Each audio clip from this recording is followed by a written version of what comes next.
50 برس قبل 20 نومبر 1979 کو 400 سے زائد شدت پسندوں نے نئے اسلامی سال کے آغاز پر خانہ کعبہ پر حملہ کر کے 1 لاکھ عبادت گزاروں کو مسجد میں محصور کر دیا تھا۔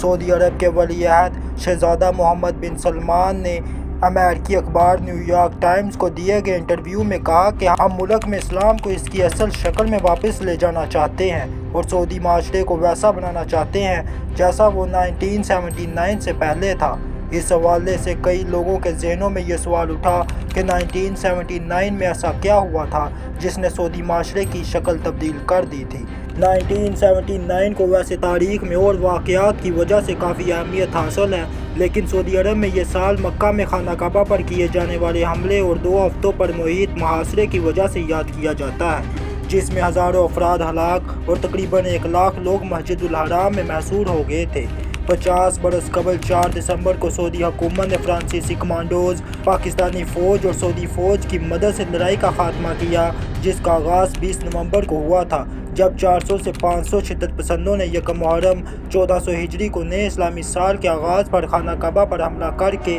1 لاکھ عبادت گزاروں کو مسجد میں محصور کر کے خود انتظام سنبھال لیا تھا۔ حملہ آوروں کی قیادت کرنے والے جہمان بن محمد بن سیف اللہ تیبی کا تعلق نجد کے ایک بدو قبیلے سے تھا اور وہ سعودی عرب کے معروف عالم دین عبدالعزیز بن باز کی تعلیمات سے نہایت متاثر تھا۔ عبدالعزیز بن باز 1940 اور 1950 کی دہائی میں سعودی عرب کو جدت پسندی کی راہ پر گامزن کرنے کی شاہی کوششوں کے خلاف تھے اور اس کے بارے میں تقاریر اور تنقید کرتے تھے، لیکن بعد میں سعودی حکومت نے بن باز کو مرکزی مفتی کے عہدے پر فائز کر دیا تھا، تاہم ان کی تنقید ختم نہ ہوئی۔ جہمان بن محمد بن سیف اللہ تیبی بھی انہی تقاریر سے متاثر ہوئے، جس کے بعد انہوں نے عبدالعزیز بن باز کے قائم کی ہوئی سیلفی جماعت میں شمولیت اختیار کر لی، جس کا مقصد سعودی عرب میں اسلام کی اصل شکل برقرار رکھنا تھا اور سعودی عرب میں بڑھتی ہوئی مغربیت، مخلوط ماحول کا قیام اور ٹیلی ویژن کے منفی اثر کو ختم کرنا تھا۔ التیبی کی شدت پسندی وقت کے ساتھ ساتھ بڑھتی چلی گئی، جس کے بعد 1978 میں سعودی حکومت نے انہیں ان کے کچھ ساتھیوں کے ساتھ حراست میں لے لیا۔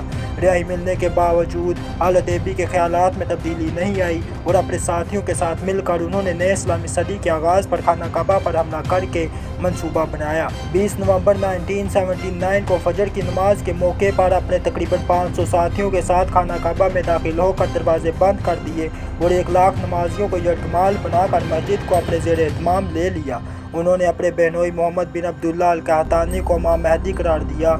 یہ صدی میں پہلا موقع تھا جب خانہ کعبہ عام مسلمانوں کے لیے بند کر دیا تھا۔ سعودی حکومت نے اس واقعے سے نمٹنے کے لیے اپنی فوج بھیجی، لیکن خانہ کعبہ کے تقدس اور کم تربیت کی وجہ سے سعودی فوج بغاوت کرنے والوں کے خلاف متاثر کن کارروائی کرنے میں ناکام رہی۔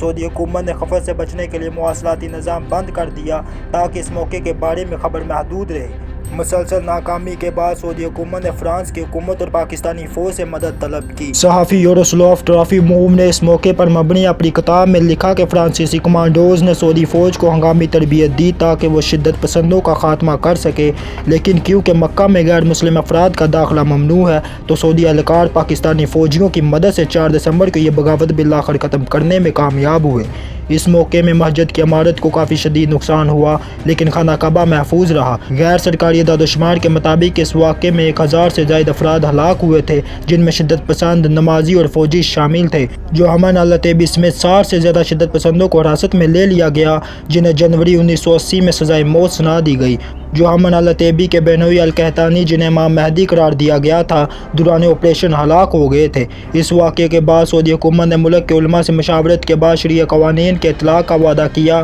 جس کے بعد سے ملک سے مخلوق نظام پر مکمل پابندی لگا دی گئی اور ملک میں سابق بادشاہ شاہ فیصل اور اس وقت کے بادشاہ شاہ خالد کے اعتدال پسند پالیسیوں کو ختم کر دیا گیا۔